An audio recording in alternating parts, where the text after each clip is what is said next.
brincadeiras à parte, irmão. Há 2 semanas estive aqui e lembro-me de estar compartilhando algo com vocês a respeito de cosmovisão, certo?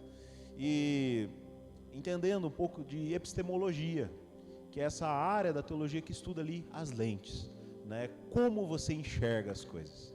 E lembro-me de ter frisado que muitas vezes o que você vê ou o que você interpreta não é a realidade, é a percepção que você tem da realidade, né? Um daltônico passa por isso direto.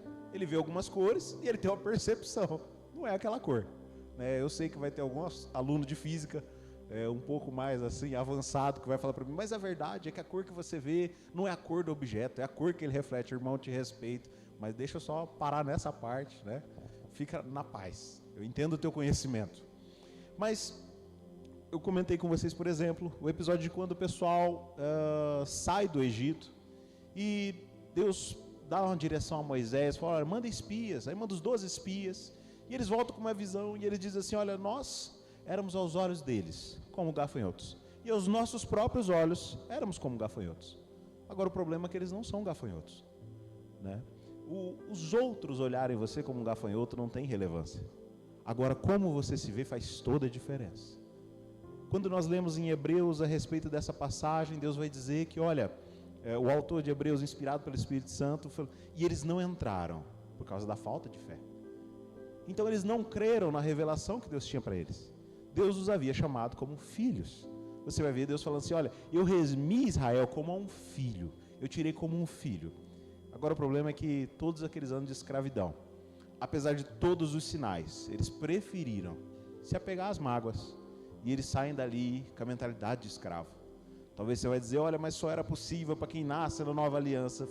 Josué e Caleb estão lá para provar que era possível. Você pode mudar a sua mudança, né? O Renato Henriques, pastor da Alcance, ele sempre diz, existe vida além do trauma. Muitas vezes a gente faz do nosso trauma o tema central da nossa vida. E hoje eu quero continuar naquela conversa ainda, avançando, né? Eu lembro de ter compartilhado algo com vocês de que a coisa mais importante, mais preciosa que Jesus viabilizou para você e para mim foi um resgate, a oportunidade de estarmos com Deus diariamente. Não existe nada mais poderoso que isso. Alguém talvez vai dizer assim, não, mas o mais poderoso é a salvação. Irmão, a salvação na vida do crente praticante, ela é consequência. Ele vive todo dia com Jesus, todo dia com Jesus, todo dia com Jesus. Aí Jesus fala assim, eu vou para preparar lugar para vocês, para que onde eu estiver, estejais vós também. O sujeito que é Jesus todo dia. Eu falei, faz todo sentido ele passar a eternidade com Jesus. O que não faz sentido é alguém que não quer Jesus todo dia falar para mim que quer passar a eternidade com ele. O que você vai fazer na eternidade com alguém que você não aprecia hoje? Então toda a vocação, toda aquela obra redentora era para viabilizar para você um acesso. E talvez você já conheceu, né? Hoje está muito em alta essa questão de o Deus Pai, a restauração da paternidade de Deus na nossa vida. Infelizmente, né, uma história construiu o nosso país. Nós temos um legado, e a grande marca do nosso legado é a orfandade. Dificilmente, se eu pedir aqui para alguém levantar a mão e falar assim, olha, na minha família não existe um caso de adultério, entre os meus ancestrais nunca aconteceu. Alguém aqui passou por isso? Na sua família você nunca ouviu falar de adultério? Dificilmente. Abortos, é mais mocado, fica mais escondido, mas é comum também. Então você começa a ver que as escolhas do povo brasileiro, muitas vezes, foi empurrando as pessoas para esse lugar. E talvez você vai perguntar, o que isso tem a ver comigo, essa história do Brasil e da história? 2014 nós nos casamos, temos 9 anos de casado. Quando eu voltei para Jesus, que aí sim eu virei um crente praticante, eu estava perto de tirar minha própria vida, sabe? 2013, por muito tempo, eu conheci o Evangelho aos 8 anos, eu tinha um desejo enorme de ser um crente praticante. Irmão, o desejo de andar é maior que o cansaço. E eu tinha esse desejo muito grande de ser um crente praticante. Eu olhava na palavra e falava, que coisa louca, cara. O cara ora, cai fogo do céu, o sujeito impõe as mãos, as pessoas são curadas, assim. E eu olhava aquilo e falava, meu Deus, eu queria ser assim. Mas eu olhava para a minha vida e eu falava assim, cara, mas eu Eu não consigo sair do pecado. E algo que é importante é você entender que a palavra de Deus, ela só é palavra de Deus quando ela sai da boca de Deus. O diabo cita a palavra, mas Jesus diz para ele, também está escrito. E aí sim é a palavra de Deus. Então, só o conhecimento teórico, você vai encontrar teólogos que são ateus e muitas vezes ateístas. Como? Porque a Bíblia, ela precisa do autor junto dela. Então, eu por muito tempo eu fui exposto às Sagradas Escrituras. E eu olhava aquilo, eu falava, meu Deus, mas assim, um cara que quando cheguei na minha adolescência, meus pais se divorciaram, eu fui descambando para o lado de álcool, cigarro, uma vida extremamente promíscua. Então eu olhava para a minha vida, eu falava, cara, eu queria ser crente. Eu ia na igreja, e eu tentava, mas eu não conseguia. Eu, de fato, a minha carne assim governava muito mais. Eu dava muito mais ouvido aos meus desejos. E por anos esse ciclo foi se repetindo. Ora, eu fui curado de paralisia facial periférica, né? E fazia tempo que eu não ia na igreja, aí eu fiquei com o rosto paralisado. Eu fui numa igrejinha pentecostal. Eu lembro-me de quando pisei naquela igrejinha, a irmã que estava dirigindo o louvor, ela começou a falar em outras línguas e interpretar. E ela começa a contar o diálogo que eu tinha tido com meu pai, né? E no meu diálogo com ele, ele dizia assim, você tinha que dar glória a Deus, porque nós estávamos aqui em São José do Rio Preto, e nós fomos lá na Beneficência Portuguesa, e tinha um neuro, que já tinha visto um caso como o seu. E ele olhou seu caso, já deu um diagnóstico. Ele falou que a chance de recuperar é de 9 em 10. Eu falei, mas ele também disse que a chance de ter é 1 em 100 mil. Eu acho que eu sou bem azarado, os outros 100 mil podia ter, eu tive. Ele falou, cara, você é muito ingrato.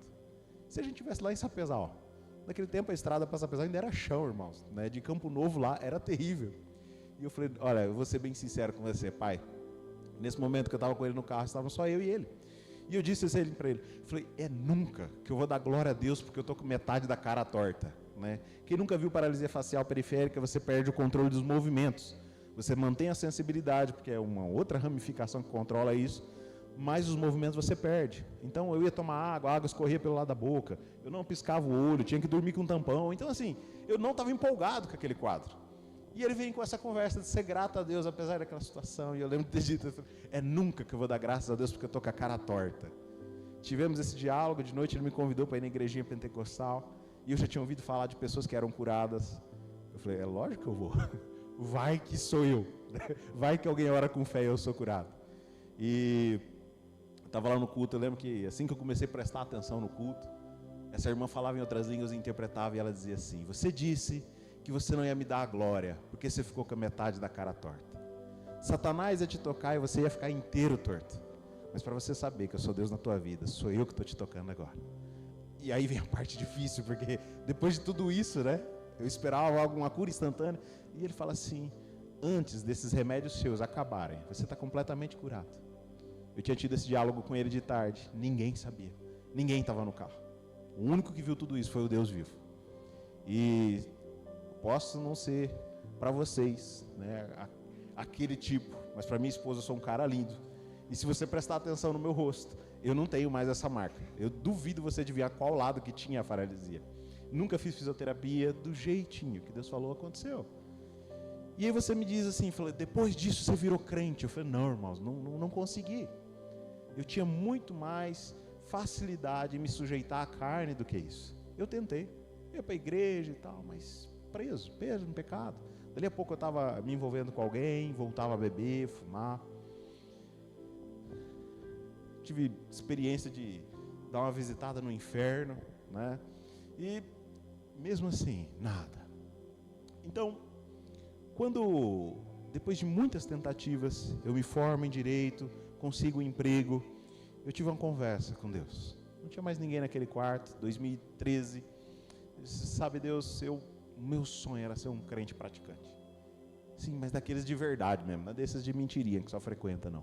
Eu falei, mas eu tenho visto dentro da igreja gente que frequenta, devolve o dízimo e prospera. Tem uma família. Eu falei, tudo que eu queria era isso.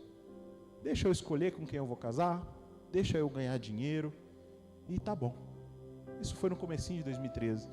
Logo no início de 2013, parece que Deus não só ouviu, como atendeu aquela oração. Eu falei, olha, eu vou viver minha vida promíscua até eu me casar. E depois, o Senhor continua me abençoando, eu continuo indo nos cultos, No dia da ceia eu peço perdão, como a maioria dos irmãos, e está tudo bem, né? Isso não é aqui, isso acontece lá em Mineiras de Goiás, aqui não. Aqui todo mundo é crente praticante. E aquilo, cara, pensa numa coisa terrível. Porque começou a acontecer. Eu recém-contratado no escritório, eu fecho 2 serviços enormes. O meu patrão olha para mim e falou, cara, o primeiro serviço que eu fechei era 1% desse que você fechou. Você vai crescer muito. Tinha o meu carrinho importado, arrumei uma namorada. Irmãos, foi a pior coisa que poderia acontecer comigo. Viver aquilo que o carente almeja, alcançar o sonho dele. Eu entendo, quando eu vejo pessoas que têm um grande sucesso, tirando a própria vida.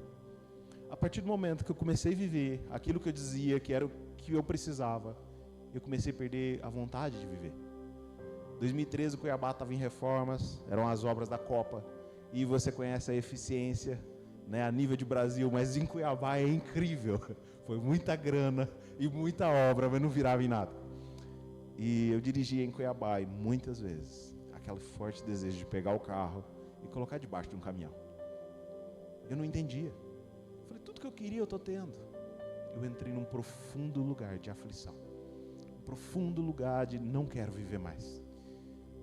E reduzindo, não vim aqui hoje para dar um testemunho, mas um dia desses no trânsito eu lembrei de algo, do nada veio na minha cabeça, eu não sabia de onde, mas eu lembrei de algo que disse assim, fala em línguas. E eu comecei, né, a gente passava muito tempo no trânsito, e eu comecei, quando eu ficava parado, eu começava a falar em línguas. Eu chegava a me masturbar e assistir pornografia 10 vezes no dia. Aquele dia, eu fiquei 20 minutos falando em línguas entre um semáforo e outro. Aquele dia eu já não assisti mais pornografia. Aí eu falei, que coisa louca, isso não aconteceu antes, não tive que sair com ninguém. Aí eu continuei no outro dia, porque deu resultado no dia anterior. E eu continuei no dia seguinte. De repente eu começo a perder interesse por jornal, eu começo a perder interesse por aquilo que chamava a minha atenção. Mas começou a me dar uma fome de ler a palavra de Deus. Começou a me dar um desejo de ler a Bíblia. Então eu digo para as pessoas, eu não virei crente dentro da igreja. Eu virei crente porque o Espírito Santo começou a mudar a minha vida. A realização do meu sonho. Quando eu comecei a perceber aquilo, e de repente Deus foi colocando outros materiais, eu conheci o ministério do Irineu Grubert, aquilo foi uma explosão na minha vida. Então em 2013 eu virei um crente praticante. E a minha história foi mudada. Eu começo a perder necessidade de estar com pessoas, os amigos. Cara, eu passei anos, em 2006, eu fui numa clínica chamada Tawfiq Haid, ela ainda existe, esses dias alguém me pediu, lá em São José do Rio Preto. Existe uma medicação que a pessoa toma para não sentir desejo de beber. Eu cheguei a ser medicado lá, eu fiquei 1 ano sem desejo nenhum, mas foi assim, passou o efeito, eu voltei, né? Eu tinha uma profunda necessidade de anestesiar meus sentidos, uma profunda necessidade de não lidar com quem eu era, com como eu me sentia. Era uma fuga. E por que eu estou te contando essa história? Porque a minha fuga não é do nada. A minha fuga não é simplesmente porque o homem é caído e tem a tendência ao pecado. Na minha infância, eu havia sido abusado sexualmente, entre os 4 e os 9 anos, por mais de uma pessoa, em mais de um lugar. E até os meus 21 anos de idade, isso foi no ano de 2009, eu nunca tinha exposto isso para ninguém.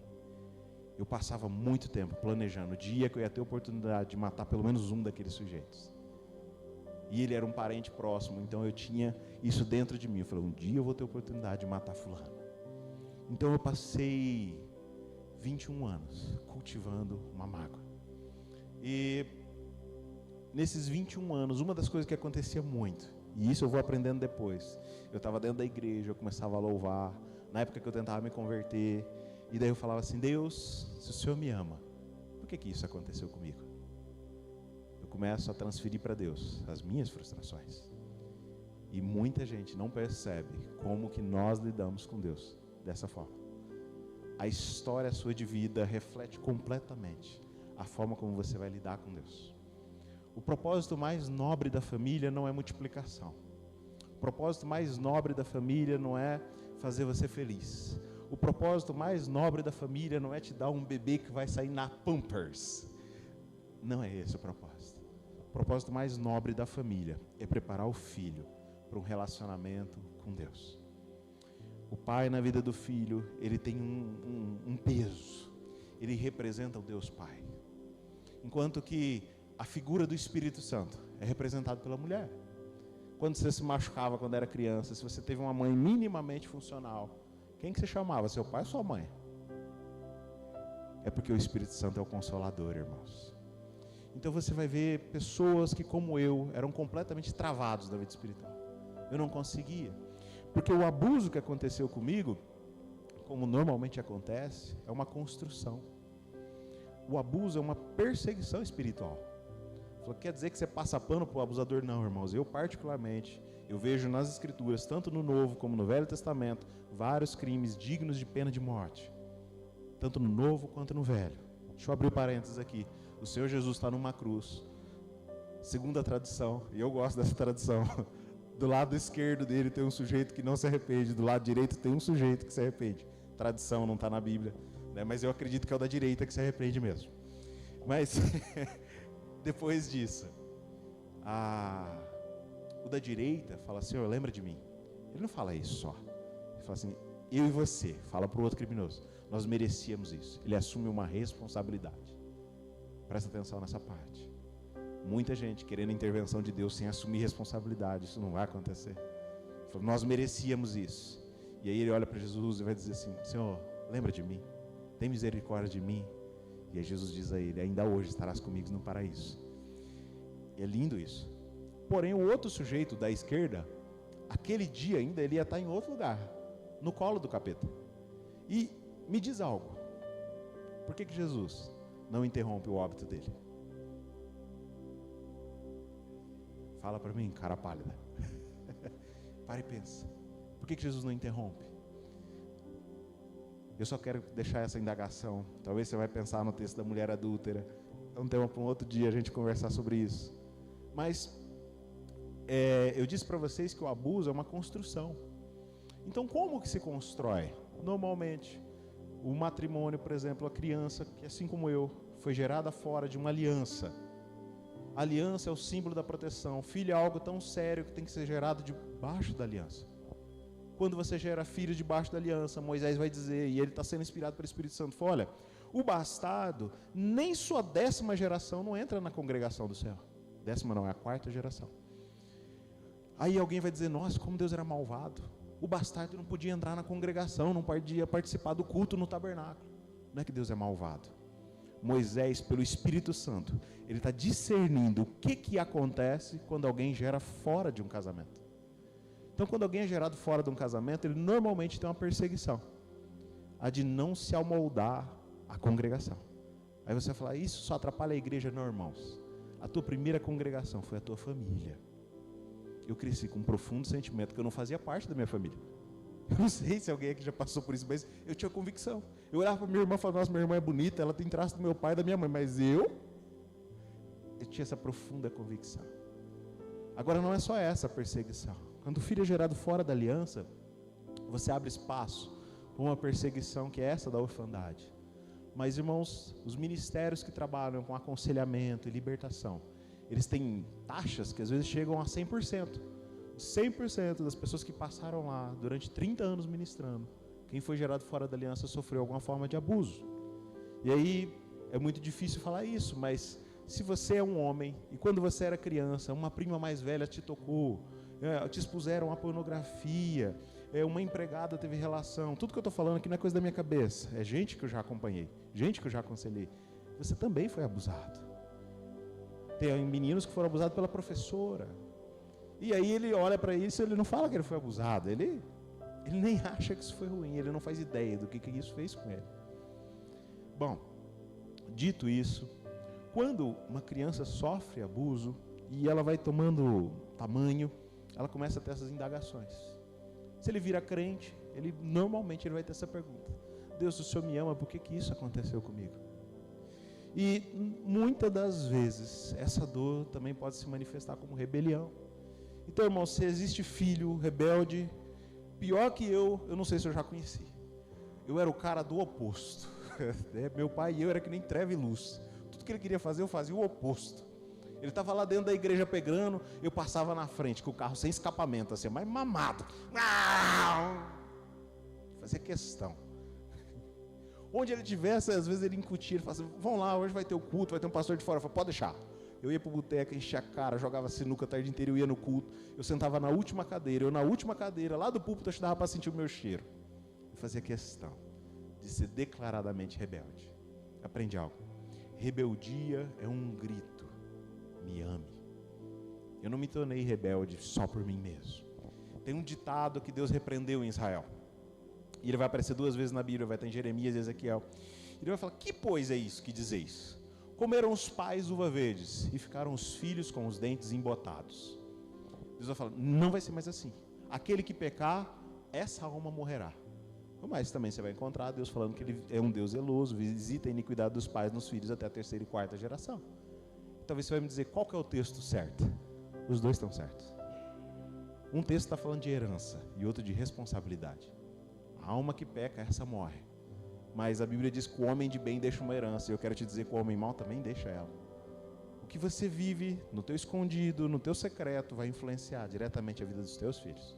Bênção ou maldição, Deus coloca diante de você. São suas escolhas que vão definir o que vai acontecer com a sua descendência. Bom, como os pais são responsáveis por esse legado, e a aliança é o teto espiritual que protege a casa. Então meus pais, desde quando eu nasci, fui gerado fora do casamento, aí eles adulteram, então todo tipo de influência maligna começa a acontecer. Aí você vai me dizer, seus pais eram crentes? Não, eles não eram. Mas deixa eu te contar algo. Leis espirituais não dependem do conhecimento. Pega uma criança de 3 anos, pede para ela pular de cima de um prédio de 30 andares. Ela cai ou não cai? Se Deus não puser a mão, ela vai cair e vai morrer.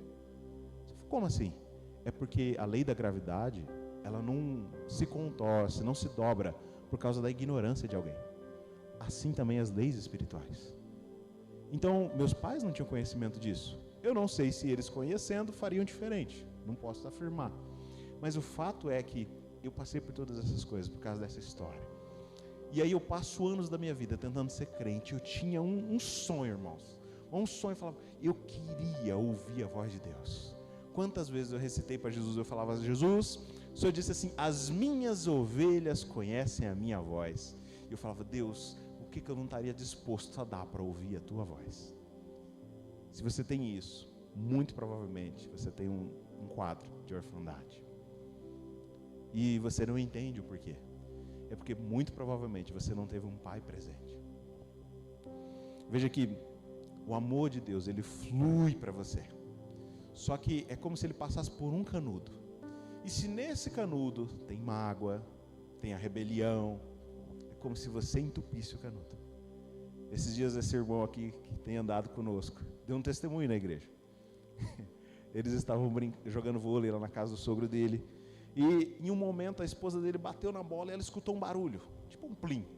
Quando ela olhou nos dedos, era o anel da aliança. O anel desapareceu. Acabou o jogo, todo mundo começa a procurar o anel. E ele falou, cara, eu precisava muito desse anel.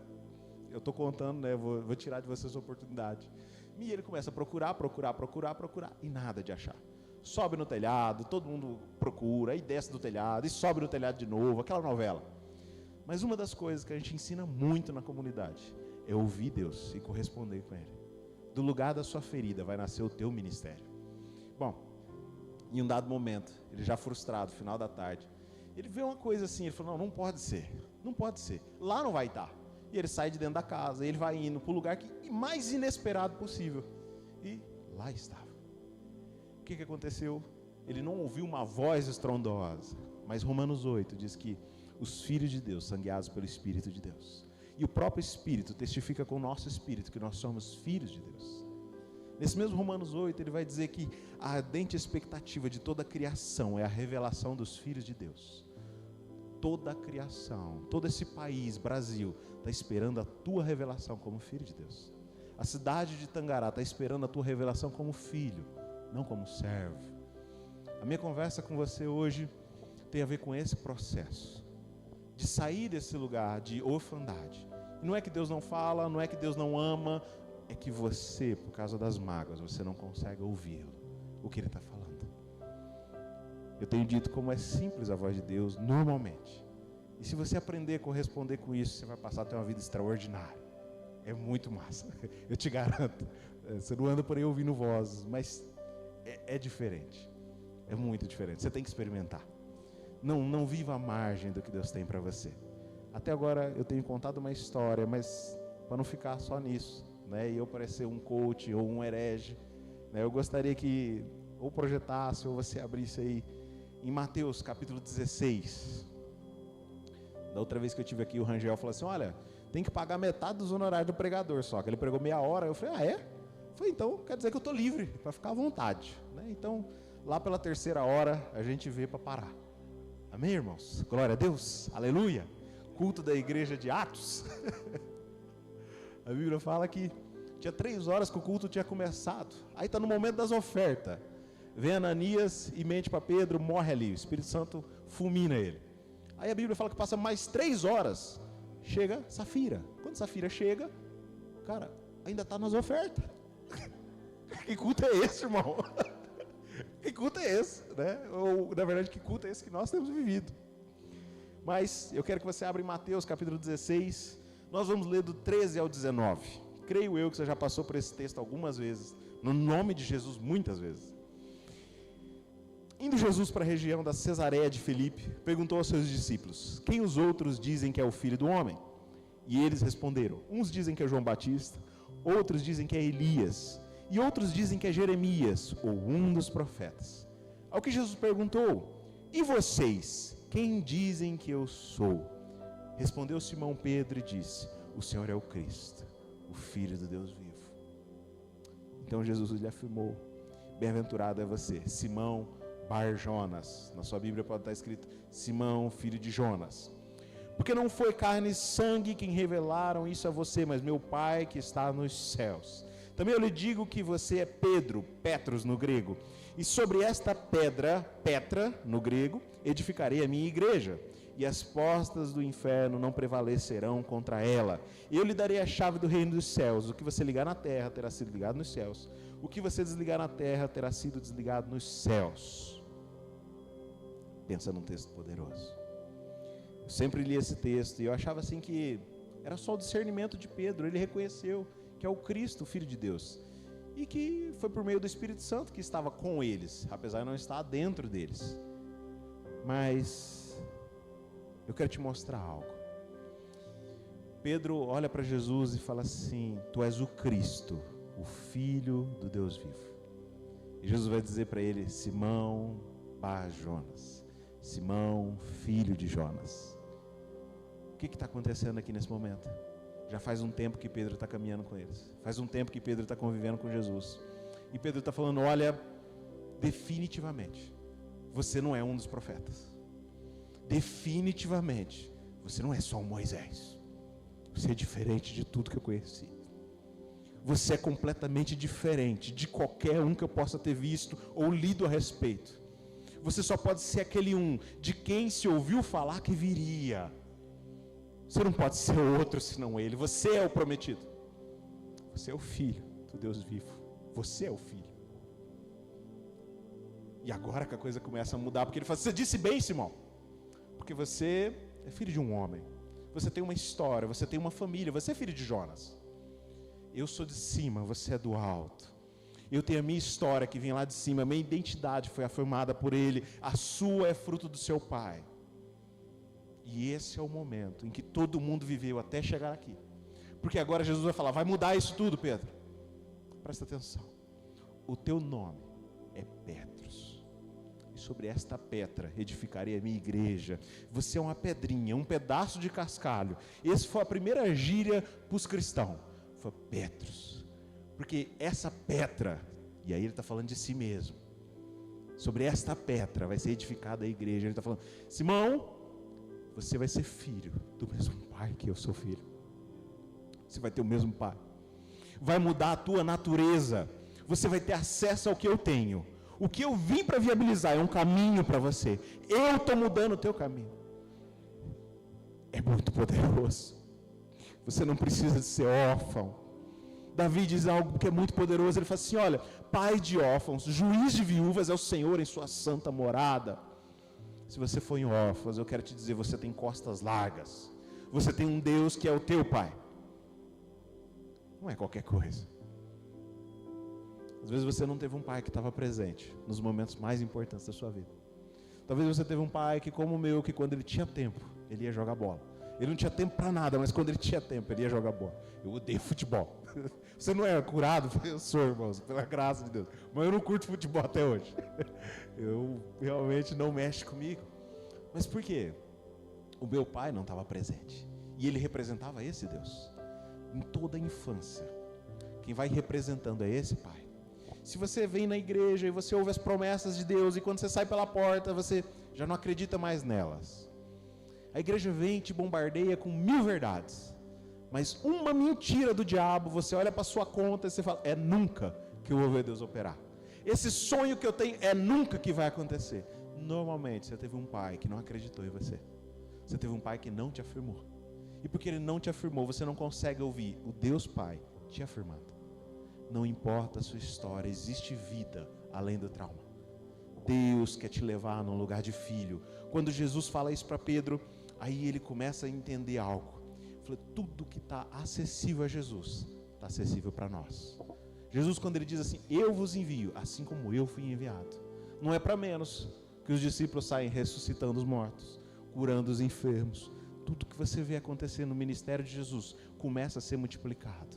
É por isso que toda a criação está ardendo na expectativa de ver você se revelar como filho. Eu quero dizer algo para você, guarda isso. Mas eu só consigo ver cristão bem resolvido que conseguiram responder 3 perguntas. Quem Deus é, quem eu sou e para que eu estou aqui. Quem Deus é, quem eu sou e para que eu estou aqui. E se você prestar atenção nesse diálogo, você vai começar a entender onde você descobre essas 3 coisas. Pedro na convivência com o Senhor Jesus, e aí Jesus vai dizer que não é carne e sangue, é o Espírito de Deus que te revelou isso. Jesus está dando a dica, falando, no teu relacionamento com o meu Pai, agora você começa a descobrir quem eu sou.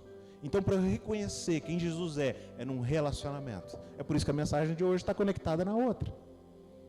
Num relacionamento com Deus, eu começo a conhecer quem Deus é, inclusive quem Deus não é.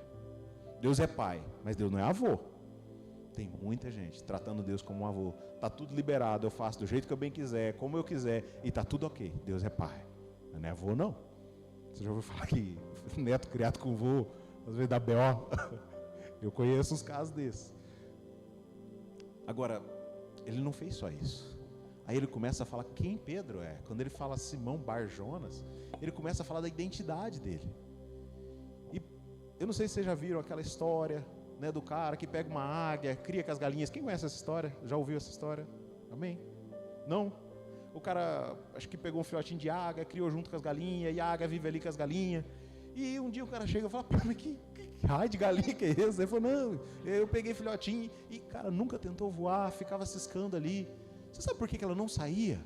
Porque ela não conhecia identidade. Sabe onde que vem a sua identidade? De dentro da sua família.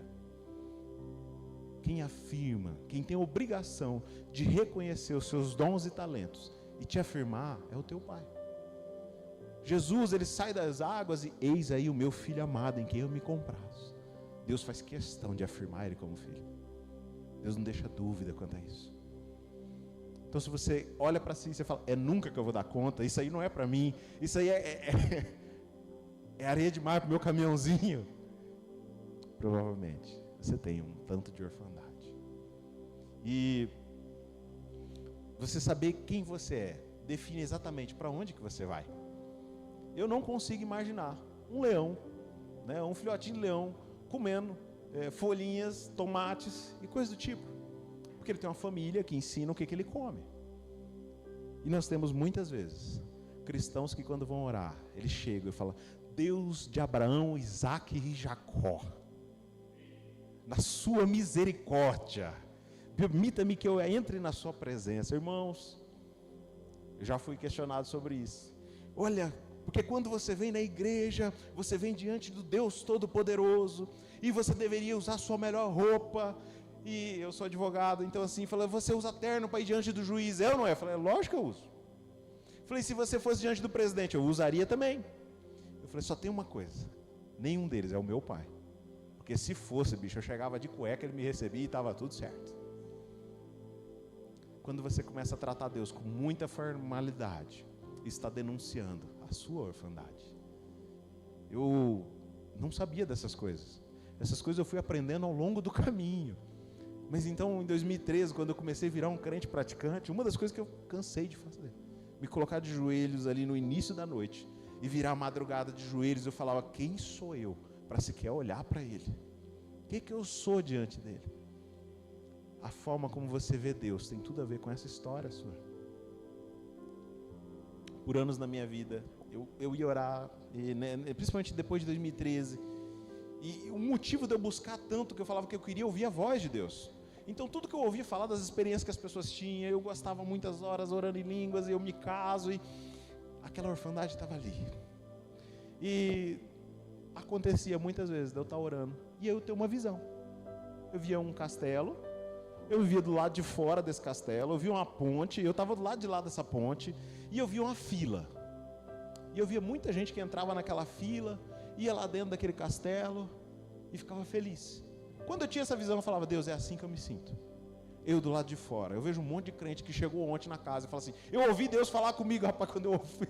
Era um misto de tristeza e alegria. Eu falei, quer dizer que qualquer crente pode, mas eu não consigo.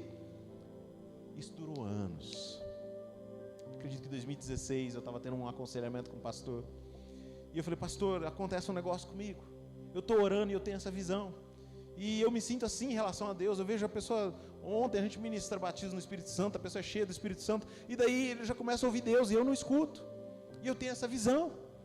E aí, aquele dia ele foi usado. Ele olha para mim e fala assim, não é Deus que está dentro do castelo. A hora que ele disse aquilo, irmãos, eu não sei como te explicar, mas virou uma chave.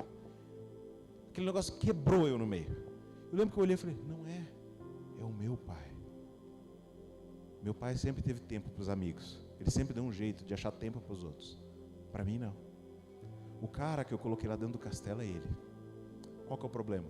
A mágoa que eu carrego hoje, porque ele não estava lá presente, impede eu de receber o amor de Deus. Eu não consigo perceber Deus falando comigo. Eu não consigo perceber, irmãos, quantas horas do dia você tirar para orar, Deus vai estar lá para falar com você. Talvez você não escuta, mas Ele está lá. Em todo tempo Ele te aprecia. Todo desafio que aparece na sua vida, Ele já está afirmando para você, olha, já tem provisão da minha parte para você vencer. Existe resposta, independente do vale que você está passando, independente da situação que você tem vivido, existe uma resposta de Deus. Eu disse para você que você tem que responder 3 perguntas: quem Deus é, quem eu sou e para que eu estou aqui. Jesus não termina o diálogo só falando, olha, você é um filho de Deus. Jesus começa a dar um senso de propósito para ele. Fala que vai ser edificada a igreja. Ele fala, eu vou te dar as chaves do reino dos céus. E as portas do inferno não vão prevalecer contra ela. Porta tem segredo, precisa de chave. E o que eu estou te passando nessa noite é uma chave. A chave para você romper com o quadro da orfandade. E a chave para você sair é uma só: perdão. Não tem outra solução. Eu gastei algum tempo estudando livros de alguns mais renomados, outros nem tanto. Eu li as obras do Dr. Milton Azevedo de Andrade, um dos pioneiros nesse assunto de libertação no Brasil. E eu falava, como que eu faço para ser curado?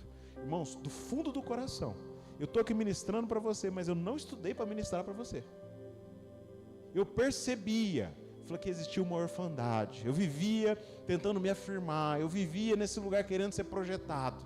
E quando eu percebo isso, caiu a ficha, eu falei, eu tenho que mudar de vida. E foi para mudar de vida, eu comia os livros, eu falava, como que eu saio desse lugar? Como que eu rompo com isso? E fui lendo, e fui fazendo oração, irmão, já orei de tudo quanto é jeito. Aí eu descobri que o processo era simples. Tudo que eu precisava era liberar perdão. Era sentir a dor e liberar perdão. Não adianta você falar para mim, eu perdoo meu pai porque ele fez isso. Mas se você não sente isso. Nós passamos por uma experiência e aquilo ficou muito nítido. Às vezes para você conviver com a dor, às vezes para você conviver com aquilo ali, conseguir caminhar, você recalca a memória. Tem gente que esconde. aquilo não aconteceu. Tinha apresentação na escola, teu pai nunca foi, mas a pessoa apaga da memória. Ou foi abusado, foi abandonado, e a pessoa olha para trás, não doeu. Quando eu tinha uns 5 anos de idade, mais ou menos, a gente morava no distrito de São Jorge, não sei quem conhece. Se você não conhece, você não está perdendo nada também, é aqui perto de Tangará. Naquela época que ele era bem grande, ele devia ter umas 300 pessoas, e olha lá. Né? Então, assim, eu levantava muito cedo e partia para a casa dos vizinhos, tinha uns amiguinhos, com 5 anos. Isso já denuncia um profundo abandono. Eu tenho minha filha de 6, mas nunca que ela vai sair de casa sozinha, 4, 5 da manhã. Eu saía todo dia. E um desses dias, lá era muito normal faltar água, então meu pai pegava a minha bisavó, eu tive a oportunidade de conhecer a minha tataravó, todo mundo virava pai cedo, então eu cheguei a conhecer minha tataravó, pegava lá minha bisavó, pegava minha avó, pegava minha mãe, todo mundo, e ele levava lá para o rio, para lavar roupa, Rio Formoso, né? Então saía do distrito e ia para lá. E um dia desses, ele ia para o rio, levantou cedo, não me achou. Ele não cancelou a ida para o rio, para levar elas. Ele trancou a casa, chaveou e foi para o rio. Quando eu volto para casa, a casa está trancada. 5 anos de idade. Então eu vou para o postinho onde a minha mãe trabalhava. Dou um jeito de subir num pé de mamão. Foi a única vez na minha vida. Eu tenho certeza que eu não subo mais num pé de mamão. Ainda mais que esse corpinho que eu estou construindo nesses últimos anos. E eu arranquei uma mão. E eu lembro de eu partir ele com as mãos e ali eu me saciar. E aquela foi a minha refeição. E eu me recordo de quando meus pais chegaram, eu perguntar, mas por que você fechou a casa? Ele falou, a gente procurou cedo, não te achou, foi para o rio. Então você começa a perceber. E veja que não faz por maldade. Está replicando a história dele. Ele perdeu o pai dele aos 6 anos. Então para ele aquilo não era esquisito. Não era estranho. Agora o fato da história de onde você veio não justifica as suas atitudes. Não interessa que você foi abusado na infância, você não tem direito de abusar de ninguém. E, inclusive, irmãos, fica aqui o adendo, porque não é só abuso sexual. Muitas e muitas pessoas dentro das igrejas são abusadoras, compulsivas. Ela sofreu abuso sexual, ela não abusa de ninguém sexualmente, mas abusa dos outros. E você não tem esse tipo de liberdade dentro da casa de Deus. Presta atenção, a igreja não te deve nada. Se você tem um coração achando que a igreja te deve alguma coisa, já entrou com o coração errado. A igreja está aqui para te servir, para ser bênção na sua vida, mas não te deve nada. Bom, esse foi um episódio. Aos 6 eu vim morar com a minha avó. Então, aos 6 anos eu já fui morar fora. Aos 6 eu morava lá na rua 26 com a 1, não, eu morava na 28 com a 1. Acho que é isso. Eu não lembro se conta daqui para lá, de lá para cá. Isso foi em 94, já faz uns dias. Então eu saía de lá e eu ia até lá naquele colégio, acho que hoje é o Ayrton Senna, onde é a Doion ali. 6 anos, eu ia a pé. Ali com 6 anos eu consegui arrumar confusão na rua. Ali eu tive que aprender a andar por aqueles bairros ali e passar a evitar os caminhos, porque tinha uma galera que já queria me bater, porque eu era um pouco maior. Então quando eu pegava de um só ou de 2, eu descia a mão. Mas quando juntava bastante, eu não dava conta. E daí eu tive que aprender a cortar o caminho. Nessa época eu queria assistir TV de tarde, em casa não tinha, na casa da minha avó, tinha uma TV. E ela assistia, acho que Silvia Popovic. Então eu queria assistir o Cavaleiro do Zodíaco. Eu aprendi quando eu passava na rua, tinha um lugar na rua que eu evitava. Então na rua de cima tinha uma casa que a televisão era mais baixa. A rua era bem mais alta que a casa. E o menino assistia o Cavaleiros. Então eu passava, 6 anos. Eu parava naquela grade e colocava o olho, colocava o nariz na grade assim, para poder olhar lá dentro. E eu assistia dali o desenho. Eu ficava imaginando o que eles estavam falando. E eu ficava ali. Um dia alguém saiu de dentro da casa e falou, você quer entrar? Eu falei, não, tio, fui embora.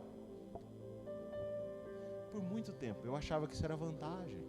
Com 6 anos eu me virava, com 7. Eu lembro de, acho que não devia ter 9 anos, meu pai falou assim, ou minha mãe disse, toma aqui o teu cartão de vacinação, você é responsável. Tinha lá a Coab Tarumã, na Coab tinha um postinho, então de tempos em tempos você vai lá. Então muita gente chama isso de emancipação. Se foi emancipação prematura, isso chama-se abandono. Qual que é o problema? Um abandonado como eu se torna egoísta. E aí um egoísta como eu vai querer casar. Adivinha para que ele se casa? Para ser feliz. Ele casa para se servir da esposa. Ele se casa para se servir dos filhos. Quantas pessoas você já conheceu? E daí ele começa a contar os feitos do filho. Você quase acha que foi ele que fez. O filho é a extensão dele. O filho não tem vida própria. Ele é só a extensão daquele sujeito. Aquele sujeito é isso. Ele é uma propriedade daquele pai. enfim, o sujeito vive para si e se serve dos filhos. Agora, o modelo de liderança na Bíblia só tem dois: a servil e os tronos. Então, na Jocum eles chamam isso de tronos ou plataformas. A plataforma é: eu faço o meu melhor para preparar um ambiente para você sair daqui e você decolar. Agora, no trono, você vai para a igreja e você está aqui para me servir. Então eu quero ganhar pessoas, eu quero colocar pessoas para eu ostentar para as pessoas. Olha, a igreja que eu pastoreio tem 50 membros, tem 200 membros, tem 1000 membros. Ele não está ali fazendo o que ele faz pelas pessoas, está se servindo delas. Agora isso vai para dentro de um casamento. A maior parte das crises que você tem dentro dos casamentos da igreja são pessoas feridas na infância com a história não resolvida. E aí os dois entram dentro do casamento, os dois têm as suas carências. E aí ele teve uma mãe que, como a minha, adulterou, não era presente. Ele reclama que a esposa faça o que a mãe não fez. Ele não está resolvido com isso. Da mesma forma, você começa a encontrar mulheres que estão esperando encontrar agora, não um marido, mas um pai.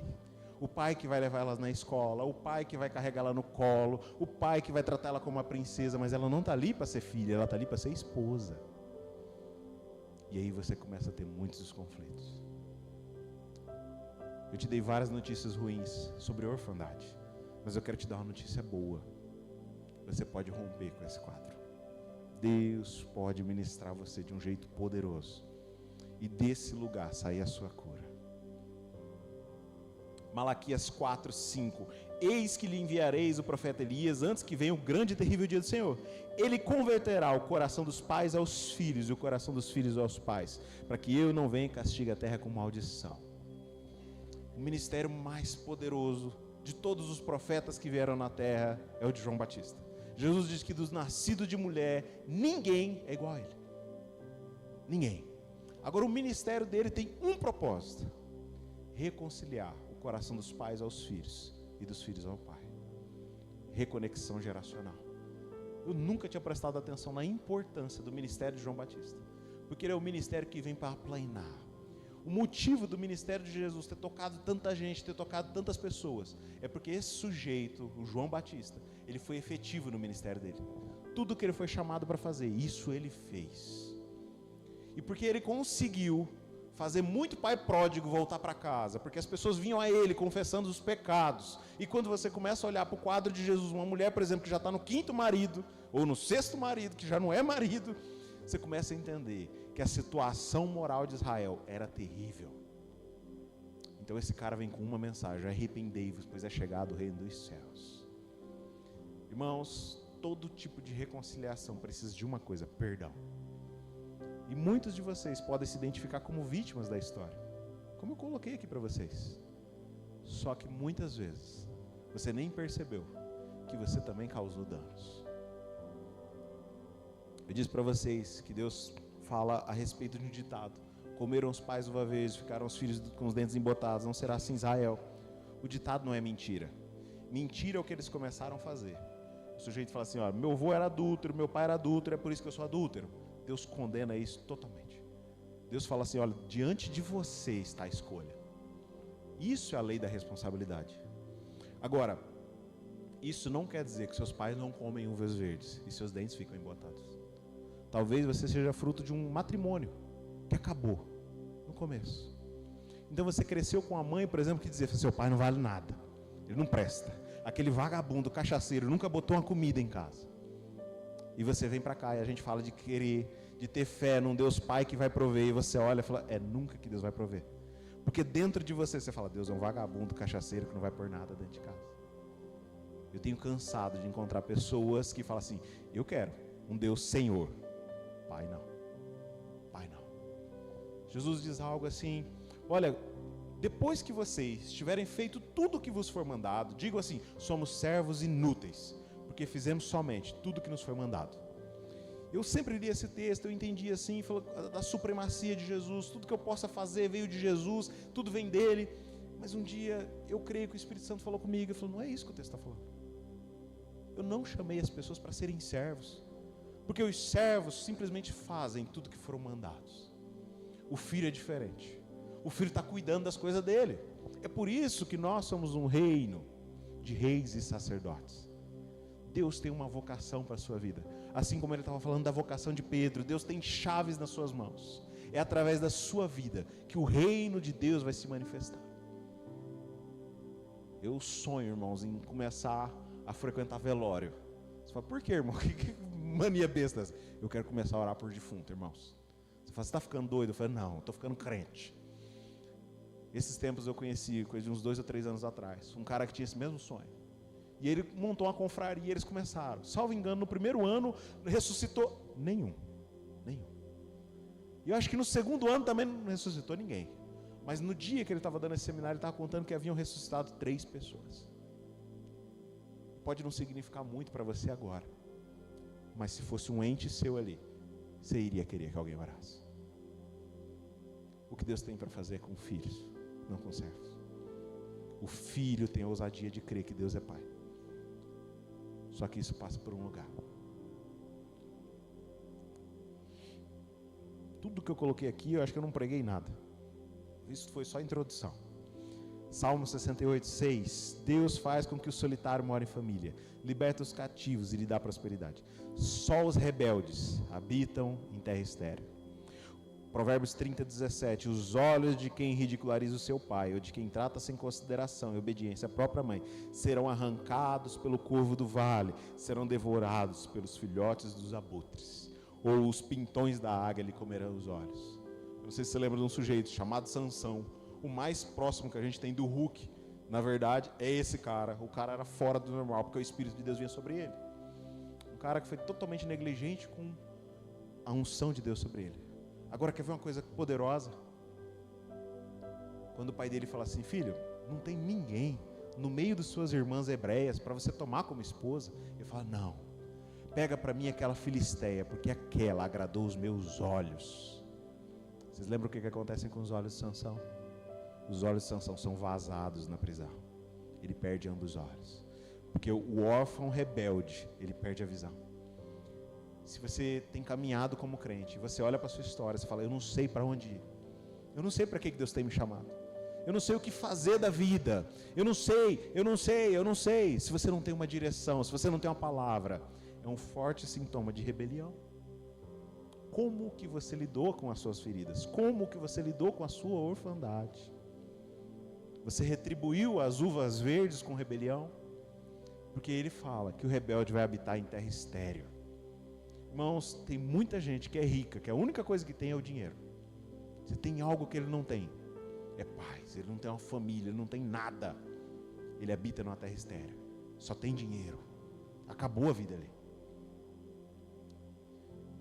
Amanhã, no nosso encontro, nós vamos continuar a conversa a respeito de você ter sido vítima. A conversa amanhã é essa. Mas nessa noite eu quero tratar com você como o autor, né? o querelado. Porque eu gostaria de convidar você a orar nessa noite. Às vezes seu pai ou sua mãe já morreram. Às vezes eles estão vivos e você não fala com eles. Mas se você olha para a sua vida e você percebe que você agiu com rebelião. Como rebelião? Deus, seus pais disseram que queria que você fosse casto. Você arrumou um monte de parceiros sexuais. Seus pais te proibiram de encher a cara. Você, como eu, encheu a cara muitas vezes. Irmão, você tem alguém que sabe a consequência de andar em rebelião, eu sei. Em 2009 foi o meu 5º acidente e meu último acidente de carro. Eu lembro do meu pai dizendo, o que vai acontecer para você acordar na vida ainda?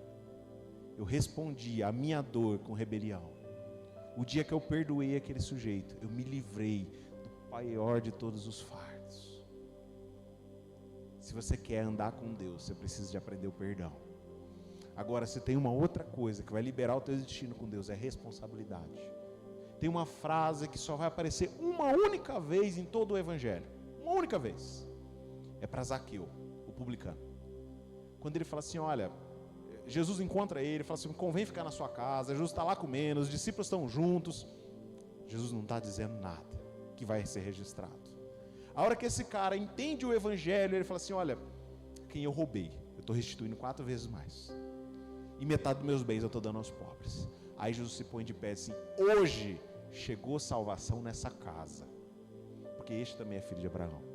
O dia em que ele assume responsabilidade, ele não mudou só a história dele, ele mudou a história de toda a descendência dele. Casa na Bíblia não é só a sua casa, é toda a sua descendência. Inclusive na Bíblia você não é um indivíduo perdido na história, você é uma dinastia. Rebeca está grávida de Jacó e Esaú. E aí as crianças estão brigando dentro do ventre, ela vai descobrir o que é aquilo, Deus traz uma palavra. Tem 2 reinos dentro de você.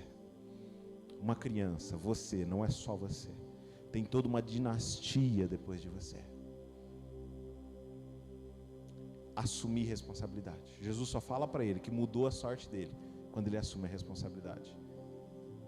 E eu gostaria de estimular você nessa noite a orar.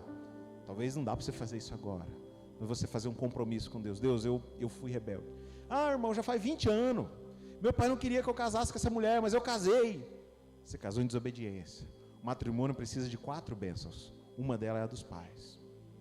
Ah, já faz tanto tempo, meu pai já aceitou ela, ou ele. Conversa com a sua mãe, conversa com seu pai. Fala, eu quero pedir perdão.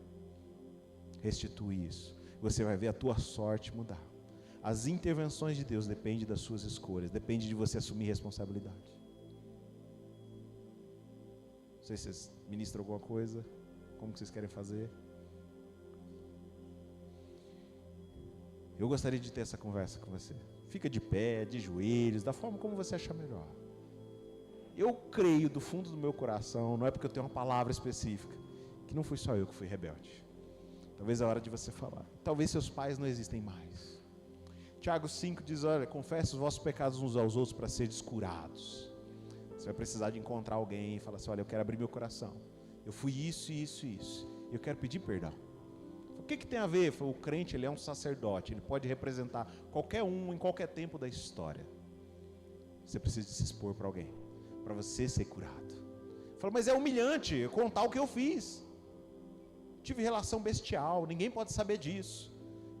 Irmãos, a sua história depende de você passar esse momento de vergonha. O Senhor Jesus foi crucificado numa cruz, nu. Se hoje é vergonhoso sair pelado na rua, eu não toparia, nem por toda a fortuna do Elon Musk, né? Até porque acho que pode ser desagradável. Imagina no tempo de Jesus, um cara sem pecado nenhum, foi exposto, completamente nu. Esse nosso apego com a aparência é o que está impedindo de Deus fazer o que Ele quer fazer na nossa vida.